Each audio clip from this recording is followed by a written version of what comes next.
Alright, so I go see Star Wars Rogue One this weekend, right?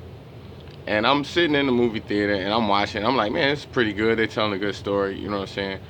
I'm a Star Wars fan. You know, I've seen all of the Star Wars, and a lot of the pieces that they were tying together was really good as far as the story. Then putting these like a puzzle, making the plot stick. It was great, and a lot of that was what was going on in my mind as I was watching it. Like, because that like if you know Star Wars, you know that Rogue One is kind of in between. It's right in between Empire Strikes Back and Return of the Jedi. So you know that you kind of know in the back of your mind it's a failed mission, and you don't know if everybody's gonna die or not. But you kind of that's kind of what you're thinking in the back of your mind. Like, man, is everybody gonna die? Obviously this mission is not gonna work. So you kind of want to know, like, okay, how are these people gonna die? You know what I'm saying?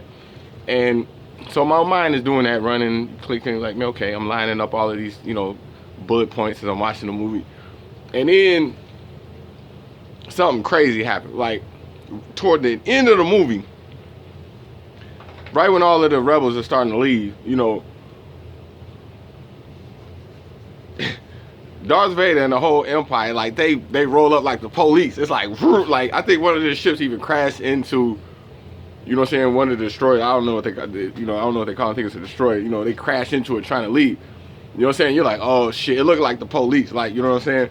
So then, out of nowhere, this dude, where's he at? Right here, shows up with a lightsaber in this dark ass room and just start hacking through rebels like butter. Like, it was like a hot knife melting through butter. And he's just, I was like, damn.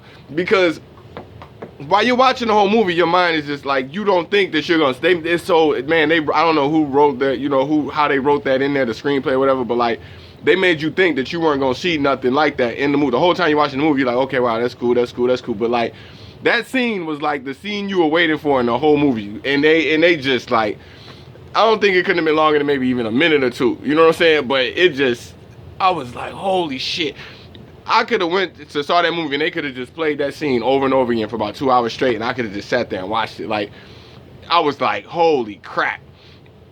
So if you haven't seen, you know what I'm saying, I did put spoiler, thing, but I know the people who saw it are going to feel what I'm saying, because they know exactly what I'm talking about. But if you haven't seen it, hopefully I didn't spoil the movie for you. But, you know what I'm saying, you definitely want to see Rogue One. And, man, shout out to Darth Vader, man. That was just, the Force was strong in that scene, bro. Subscribe to my channel. Peace.